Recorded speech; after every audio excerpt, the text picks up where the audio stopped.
Assalamualaikum warahmatullahi wabarakatuh. Waalaikumsalam Waalaikumsalam warahmatullahi warahmatullahi wabarakatuh. wabarakatuh. Salam sejahtera untuk kita semua. Bapak Ibu Guru dimanapun Anda berada, bertemu dengan kami Rombel 12 kelompok 6 Kebinekaan Global Dunia yang berwarna. Adapun anggota kami adalah Ahmad Ihwanuddin, Aloysius Wisnu Setiawan, Arif Aminuddin, Baiti Nirmala Dewi, Dani Citra Pertiwi, Didi Ariwibowo, dan Dian Nurhayati. Baik Bapak Ibu, mari kita simak bersama sedikit apa yang kami pahami dan apa yang kami pelajari dari kebinekaan global ini.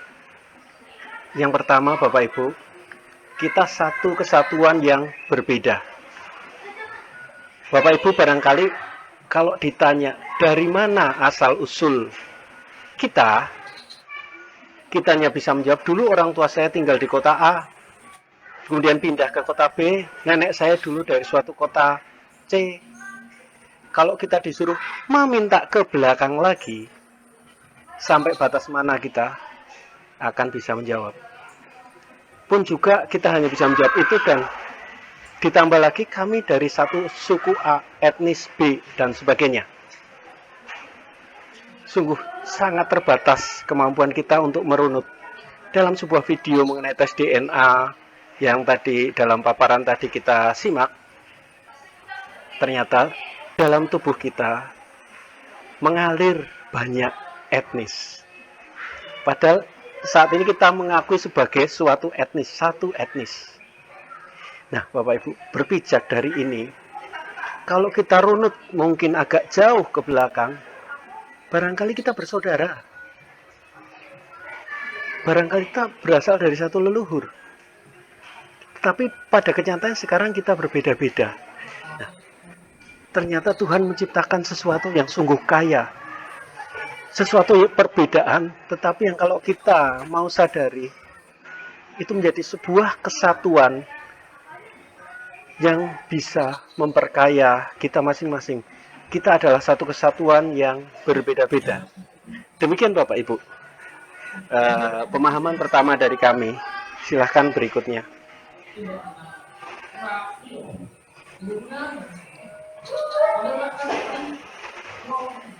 Ya. Terima kasih Pak Wisnu. Selanjutnya konsep kedua, ragam manusia, ragam bangsa, dan ragam bahasa.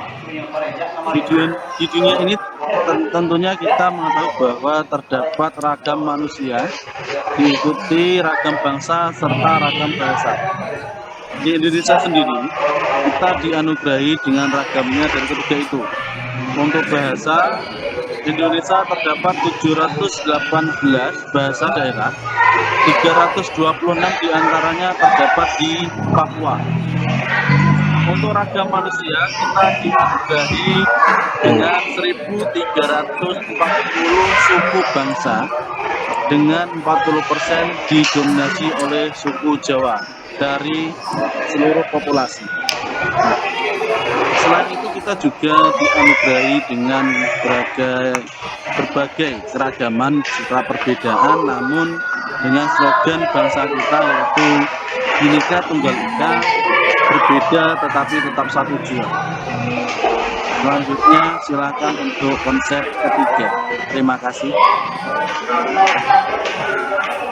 Baik, untuk konsep yang ketiga ini, dari apa yang sudah dipaparkan oleh Pak Wisnu dan Pak Didik, bahwa kita sebagai bangsa Indonesia itu berada dalam keberagaman. Dari apa yang menjadi unsur keberagaman itu bisa kita lihat mulai dari suku bangsa, kemudian agama, kemudian ideologi, tata krama, sosial, dan lain sebagainya.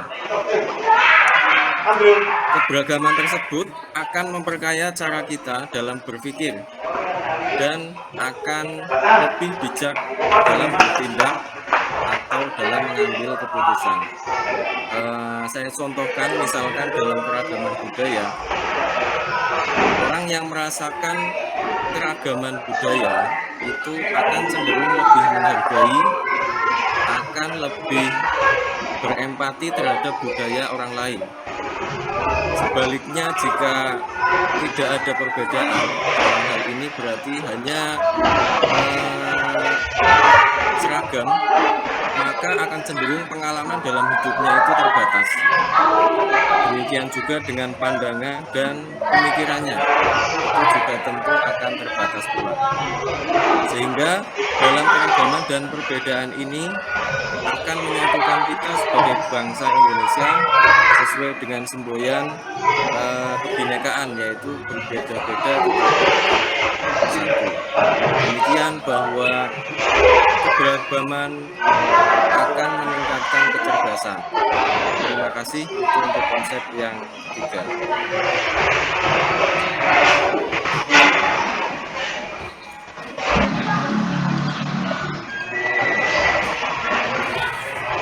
Oke, terima kasih Pak Wisnu, Pak Didik, dan Mbak Arif. Untuk konsep yang keempat adalah kerentanan dunia dan kerentanan yang terjadi pada perempuan.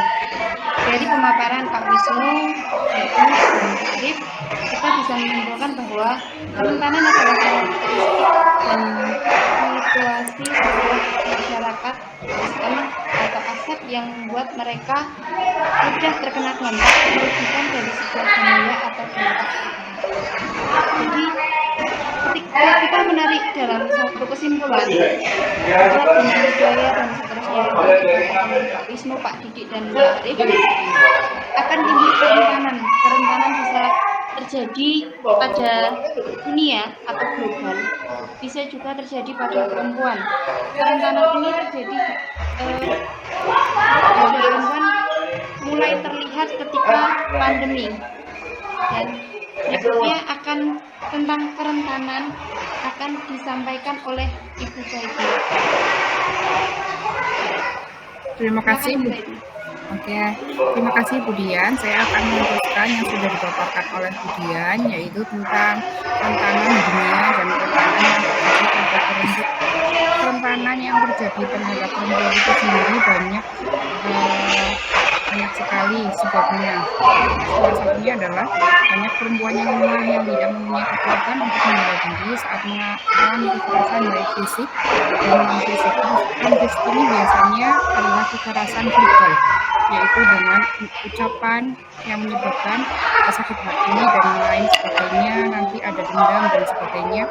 Yang berikutnya adalah banyak yang menganggap perempuan adalah kaum yang lemah, padahal semakin berkembangnya zaman, perempuan itu mempunyai kekuatan yang tidak bisa dilihat dari mata saja, yaitu kekuatan untuk berkarya. Tidak bisa dilihat dari mata, mereka bisa mengungkapkannya dengan tulisan, dengan karyanya mereka yang mereka miliki masing-masing. Yang ketiga, perempuan dianggap sebagai makhluk yang lemah, tapi sejak zaman KRA Kartini tentang kesetaraan gender, perempuan bebas melakukan hal yang mereka sukai, baik pekerjaan dan yang lainnya. Dari semua itu dapat disimpulkan bahwa kita harus mempunyai sikap toleransi.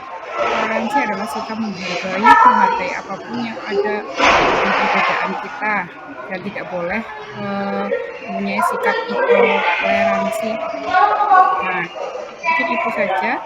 Nanti berikutnya akan dijelaskan oleh konsep berikutnya. Silakan. Ya, terima kasih Bu Melty. Saya melanjutkan untuk konsep yang kelima, yaitu kunci sukses abad 21. Di sini ada 4C, kunci untuk sukses di abad 21. Kunci yang pertama yaitu creativity atau kreativitas, yaitu proses mental untuk memunculkan ide atau gagasan baru atau membuat hubungan atau anggota dengan gagasan yang sudah ada. Kunci yang kedua adalah communication. C yang kedua adalah communication atau komunikasi, yaitu kegiatan mentransfer informasi baik secara lisan dan tulisan. Kemampuan komunikasi merupakan hal penting dalam peradaban dunia. Kunci yang ketiga yaitu critical thinking atau berpikir kritis. yaitu cara berpikir manusia untuk merespon seseorang dengan menganalisa fakta untuk membentuk penilaian. Kunci yang keempat adalah collaboration atau kolaborasi. Adalah keterampilan bekerja sama dalam menyelesaikan suatu permasalahan atau dalam pencapaian tujuan.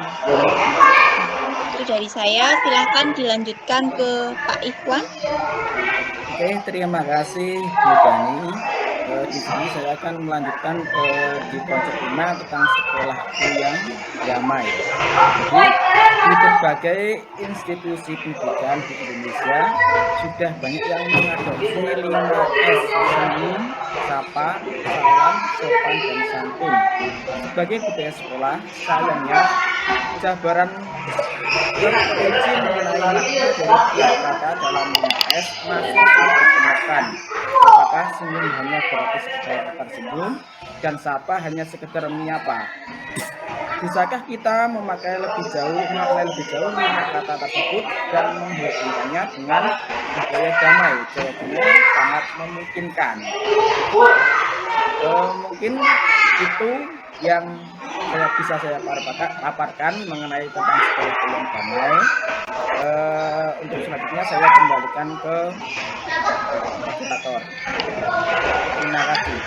Baik Bapak Ibu, sungguh luar biasa kalau kita bisa memandang perbedaan sebagai sebuah kekayaan. Maka mari kita menghargai sebuah perbedaan. Kita itu berbeda, tapi kita satu. Mari kita gunakan itu untuk membangun, untuk memajukan negara kita, bangsa kita ini. Terima kasih. Wassalamualaikum warahmatullahi wabarakatuh. Waalaikumsalam.